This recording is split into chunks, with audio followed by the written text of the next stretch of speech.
Pakistani drama जानने सारे episode में हम देखेंगे कि जब दुआ जो है अपने घर आती है तो वहाँ पे फ़िज़ा मिलती है और फ़िज़ा से कहती है मुझे मेरे बहनोई से नहीं मिलवाओगी सरफ़राज से। तो वो कहती है कि मैं कैसे बताऊँ तुम्हें, आखिर मुझे बताना ही पड़ेगा। तो वो कहती है बताओ, और फिर वह उसको सारी बात बताती है कि पहली ही रात को जो है सब कुछ पता चल गया था, उस दिन से लेके आज तक।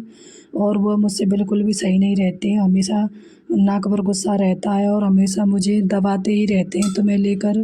तो ये सब दुआ कहती है कि उन्हें मुझसे क्या मतलब है, उन्होंने तो मुझे देखा भी नहीं है। तो कहती है कि उन्होंने देखा नहीं है लेकिन हो तो तुम बहन मेरी, इसीलिए मुझे भी वो टॉर्चर करते हैं कि तुम भी ऐसी ही हो जैसी तुम्हारी छोटी बहन थी। तो दुआ फिर यह सुनकर फिर चुप हो जाती है और मन मन में सोचती है कि इसको तो मुझे ही बताना पड़ेगा सरफ़राज के बच्चे को।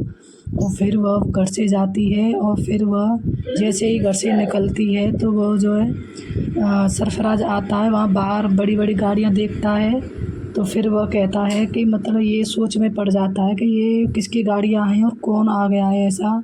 जैसे ही दुआ निकलती है वहाँ से तो फिर वह जो है जैसे ही वह देखता है उसकी आंखें फटी फटी रह जाती है और एकदम कहता है कि तुम यहाँ क्या कर रही हो। तो वो कहती क्यों, अच्छा नहीं लगा मुझे देखकर, पहले वाली दुआ मत समझना मुझे, अब मैं आज की दुआ खड़ी हूँ जो तुम्हारे सामने हो। जब तुमने मुझे दबा दिया था, फेंक दिया था गटर में, और अब वो वाली दुआ मत समझना मुझे, अब तो मैं तुम्हें मार कर ही पानी पीऊँगी, ऐसे वो बोलती है। और कहती है कि अब तक तो मैं परेशान थी लेकिन आज के बाद तुम परेशान रहोगे। और ऐसा कहकर जो है वह गाड़ी में बैठ जाती है। सरफ़राज एक साथ देखता रहता है उसको, उसके मुंह से एक शब्द भी नहीं निकलता है और ना बोल पाता है। फिर वह क्या होता है कि वहाँ मॉल में जाते हैं, इधर सरफ़राज जाता है और दूसरी तरफ दुआ आती है जाफ़र के साथ में। तो वो सामान ले रहा होता है, दुआ देखती है, फिर वह उसको देखते ही चौंक जाती है। फिर वह जाफ़र से कहती है जाफ़र ये बात जो है, पहली बात तो ये कि आप मतलब नौशरवान को नहीं बताना, और ये आदमी जो है इसका आप मुझे सारा वो बताओ कि ये कहाँ काम करता है, कहाँ जाता है, कहाँ रहता है, कब क्या करता है, सारी डिटेल निकाल के लाओ।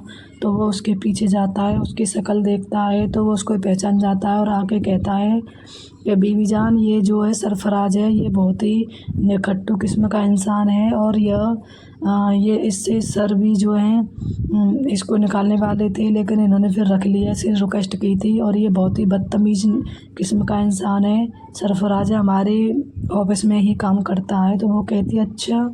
तो फिर वह कुछ नहीं कहती और वहाँ से चली जाती है। फिर दूसरे दिन ऑफिस में आती है और आके जैसे ही बैठा होता है बहुत टेंशन में रहता है, ये दुआ को देखने के बाद में पल पल मर रहा होता है।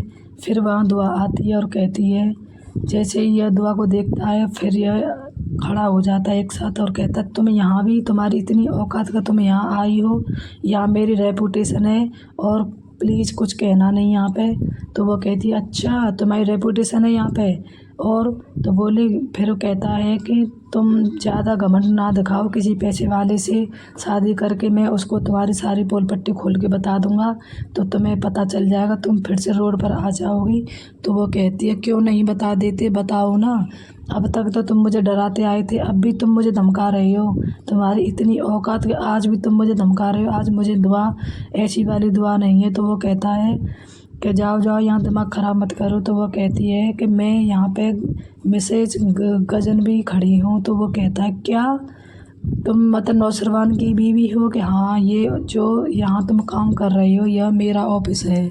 इतने में ही गजन भी आ जाता है और वह कहता है कि दुआ तुम क्या कर रही हो यहाँ पे?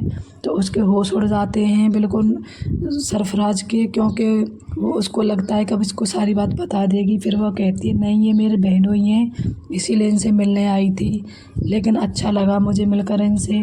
तो गजन भी पहली बार पता चलता है उसको कि ये फ़िज़ा के शौहर हैं, तो उसको अच्छा नहीं लगता है लेकिन फिर भी वह कुछ नहीं, वहाँ से चले जाते हैं दोनों।